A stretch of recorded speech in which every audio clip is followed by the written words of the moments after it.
Hello friends, welcome to the Collider classes. 24 अगस्त को जो फर्स्ट शिफ्ट का एग्ज़ाम हुआ है यूपी पुलिस का, उसके जीके क्वेश्चन को आइए सॉल्व करते हैं। फर्स्ट क्वेश्चन देखते हैं। फर्स्ट क्वेश्चन में पूछा हुआ है कि ट्रोजन वायरस कई सोलर विंड्स ओरियन प्लेटफॉर्मों पर डाला गया था। तो जो इसका राइट आंसर होगा ये होगा सनबर्स्ट।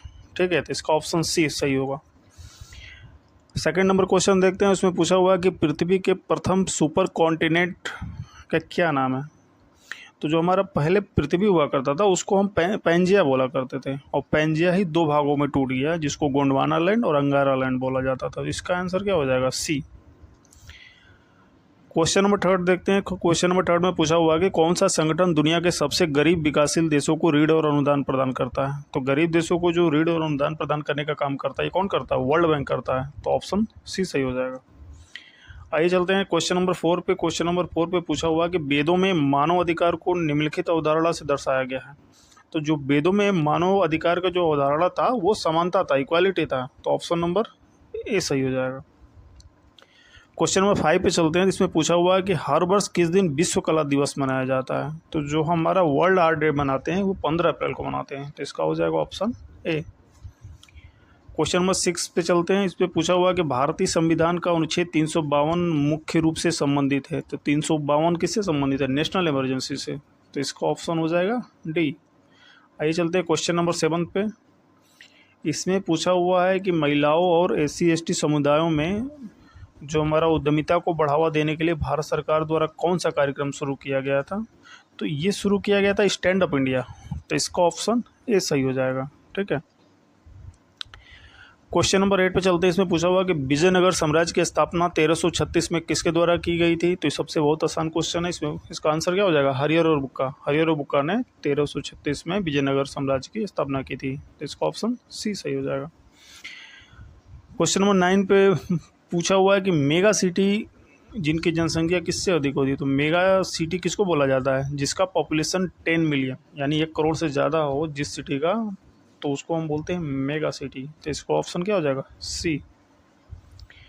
आइए चलते हैं क्वेश्चन नंबर 10 पे। तो इसमें पूछा हुआ है कि किस भारतीय योजना का उद्देश्य असंगठित क्षेत्रों के श्रमिकों को 60 वर्ष की आयु के बाद न्यूनतम 3,000 रुपये प्रतिमाह पेंशन प्रदान करना है।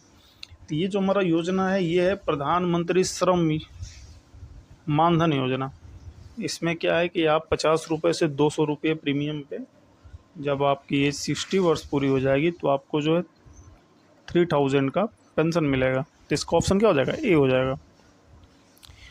आइए चलते हैं क्वेश्चन नंबर 11 में। इसमें एक बुक्स के बारे में पूछा हुआ है कि द क्रॉनिकल्स ऑफ नार्निया श्रृंखला किसके द्वारा लिखी गई। तो ये लिखी गई है C.S. लुइस के द्वारा। तो इसका ऑप्शन हो जाएगा बी। अब आइए क्वेश्चन नंबर 12 पे चलते हैं। इसमें पूछा हुआ है कि जन्म या अप्रवासन के माध्यम से जनसंख्या में प्रवेश करने वाले लोगों की संख्या का उत्प्रवास या मृत्यु से इसे छोड़ने वाले लोगों की संख्या की यदि बराबर हो, मतलब जितने लोग बर्थ हो रहा है उतने लोगों का डेथ हो रहा है, तो ये क्या बोला है? जीरो पॉपुलेशन ग्रोथ यानी शून्य जनसंख्या वृद्धि। तो इसका ऑप्शन क्या हो जाएगा? सी।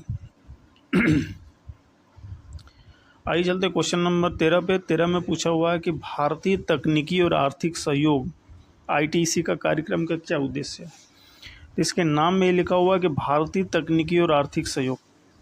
तो इसके ऑप्शन में देखिए डी में लिखा हुआ है कि तकनीकी सहायता एवं प्रशिक्षण प्रदान करना। तो इसका ऑप्शन क्या हो जाएगा? ये हुआ सही, डी। ठीक है, तो इसका आंसर हो जाएगा डी। आइए चलते हैं क्वेश्चन नंबर 14 पे। इस पे पूछा हुआ है कि भारत के GST मॉडल में कितने स्ट्रक्चर हैं। तो हमारे 4 स्ट्रक्चर में बांटा गया है GST। एक 5% का स्लैब है, 12% का स्लैब है, 18% का स्लैब है और 28% का स्लैब है। तो इसका आंसर क्या होगा? ए। क्वेश्चन नंबर 15 पे चलते हैं। इसमें पूछा हुआ कि WTO के जो डायरेक्टर जनरल है कौन है। तो ये हैं न्योजी ओकोंजो इवेला। तो इसका ऑप्शन क्या होगा? सी। आइए चलते हैं क्वेश्चन नंबर 16। इसमें पूछा हुआ है कि जो हमारा फेमस नॉवेल है द गॉड फादर, ये किसके द्वारा लिखा गया है। तो ये लिखा गया है मारियो पुजो। तो इसका हो जाएगा ऑप्शन ए। क्वेश्चन नंबर 17 की बात करते हैं। इसमें पूछा हुआ है कि पैन का फुल फॉर्म क्या होता है। तो पैन का फुल फॉर्म क्या होता है? Permanent account number. तो इसका ऑप्शन सी। आइए चलते हैं क्वेश्चन नंबर 18, बहुत ही आसान क्वेश्चन है। पृथ्वी की जलवायु प्रणाली के लिए ऊर्जा का जो प्राइमरी सोर्स है क्या है? तो सबको पता है सन है। जो प्राइमरी सोर्स है हमारे एनर्जी का तो वो क्या है? सन है।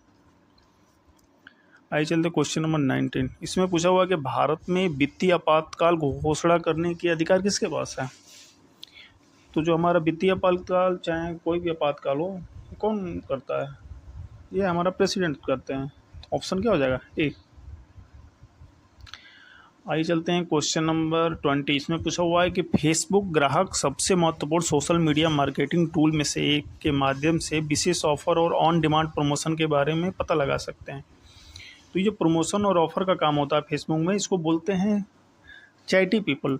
वो आपस में चैट करते हैं, चैटी पीपल। तो ये हो जाएगा option B. Question number 21, Bangladesh का कैपिटल पूछा हुआ है, तो क्या हो जाएगा? Dhaka. Option C. Question number 22 देखिए, इसमें पूछा हुआ है कि हर वर्ष किस दिन को जो international डिसआर्मामेंट and non proliferation awareness day को मनाया जाता है? ये मनाया जाता है कब? 5 मार्च को। अंतर्राष्ट्रीय जो निरस्त्रीकरण और प्रसार जागरूकता दिवस है, ये हम मनाते हैं 5 मार्च को। तो ऑप्शन क्या हो जाएगा? ए। ठीक है। अभी चलते हैं क्वेश्चन नंबर 23। ये क्वेश्चन, हाल ही में किस भारतीय हवाई अड्डे को यूनेस्को के 2023 प्रिक्स वर्सेल्स में मान्यता मिली? तो ये क्वेश्चन जो है अभी उत्तराखंड पीसीएस में भी पूछा हुआ था। तो इसका ऑप्शन हो जाएगा कैंपगोड़ा अंतर्राष्ट्रीय हवाई अड्डा, जो कर्नाटक में है। तो ये हो जाएगा सी। सेम क्वेश्चन अभी जो भी दिया होगा उत्तराखंड पीसीएस का, उसमें ही पूछा हुआ था। आइए देखते हैं क्वेश्चन नंबर 24। इसमें पूछा हुआ है कि human rights and inhuman wrongs जो पुस्तक है, इसके लेखक कौन है? तो ये है हमारे BR कृष्ण अय्यर। तो इसका ऑप्शन हो जाएगा सी। आइए चलते हैं क्वेश्चन नंबर 25। तो इसमें पूछा हुआ है कि कौन सा अंतर्राष्ट्रीय समझौता ओजोन परत के क्षरण के लिए जिम्मेदार अनेक पदार्थों के उत्पादन को चरणबद्ध तरीके से समाप्त करके ओजोन परत का संरक्षण करने पर केंद्रित था? तो जो हमारा मॉन्ट्रियल प्रोटोकॉल था, जो 1987 में हुआ था, कनाडा का जो कैपिटल है ओटावा में, तो ये उससे रिलेटेड था, हमारा ओजोन लेयर से रिलेटेड था। तो इसका हो जाएगा ऑप्शन डी। क्वेश्चन नंबर चलते हैं 26 पे। 26 पूछ रहा है कि दिल्ली का पहला सुल्तान कौन था? तो ये तो बहुत आसान क्वेश्चन है। इसका हो जाएगा कुतुबुद्दीन ऐबक।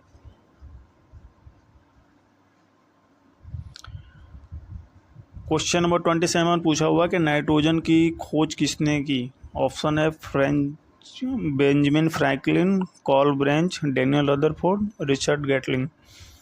तो इसका हो जाएगा डेनियल रदरफोर्ड। अगर नाइट्रोजन की बात करें तो डेनियल रदरफोर्ड ने इसकी खोज की थी। और ऑक्सीजन पूछे तो ऑक्सीजन की खोज किसने किया? प्रिस्टले। हो सकता है अगले शिफ्ट में ये पूछ दे कि ऑक्सीजन की खोज किसने की, तो थोड़ा सा याद रखिएगा। क्वेश्चन नंबर आइए देखते हैं 28। इसमें पूछा हुआ है कि जो GST का जो कॉमन पोर्टल है, वो उसके वेबसाइट का क्या नाम है? तो वो है वेबसाइट www.gst.government.in। तो इसका क्या हो जाएगा? Option A.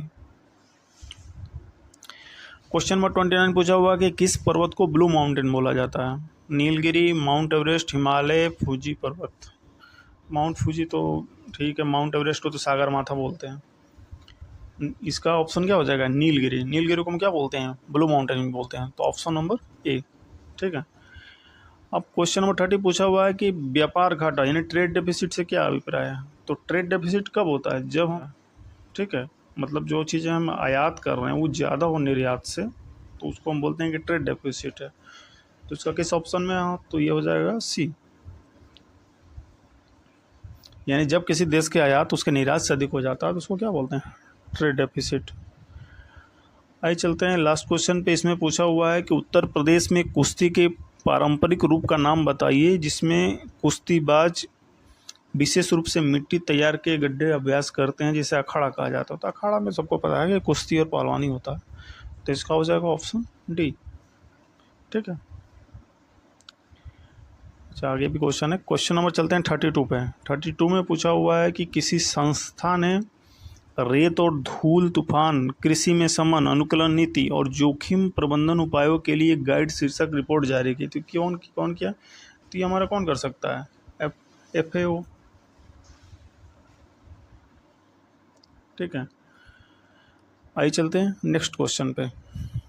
नेक्स्ट क्वेश्चन में पूछा हुआ है कि पृथ्वी का एल्बिडो काफ़ी हद तक किससे प्रभावित होता है? तो ये प्रभावित होता है जब क्लाउडनेस हो जाता है, यानी बादल छा जाने से एल्बिडो बहुत इफेक्ट में आता है। तो ये हो जाएगा ऑप्शन बी।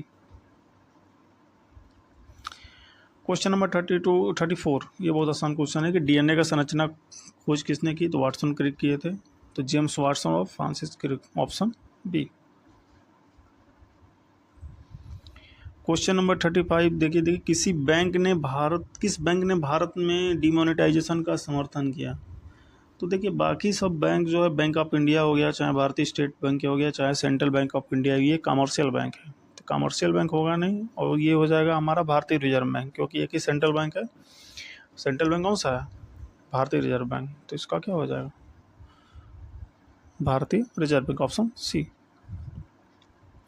आइए चलते हैं क्वेश्चन नंबर 36 पे। इस पे पूछा हुआ है कि किस साइबर अपराध में संवेदनशील जानकारी का खुलासा करने के लिए व्यक्तियों को धोखा देना शामिल है? थी कल भी क्वेश्चन आया हुआ था। तो इसका हो जाएगा फिशिंग बोलते हैं इसको। तो ऑप्शन डी। क्वेश्चन नंबर 37 में पूछा हुआ कि साहित्य में नोबेल पुरस्कार प्राप्त करने वाले पहले भारतीय कौन थे? तो पहले भारतीय साहित्य में कौन थे? रविन्द्रनाथ टैगोर। सीवी रमन को भी मिला हुआ है स्कैटरिंग इफेक्ट के लिए, लेकिन वो फिजिक्स के लिए मिला हुआ। इसमें पूछा हुआ साहित्य के लिए, तो साहित्य के लिए नोबेल पुरस्कार सबसे पहले किसको मिला हुआ है? रविन्द्रनाथ टैगोर। तो ऑप्शन हो जाएगा डी। क्वेश्चन नंबर 38, जर्मन की राजधानी पूछा हुआ। सबको पता है जर्मन की राजधानी क्या? जर्मनी का बर्लिन। तो ये थे हमारे जीके क्वेश्चन। तो आगे भी वीडियो देखने के लिए चैनल को सब्सक्राइब करिए, लाइक करिए और शेयर करिए। Thank you.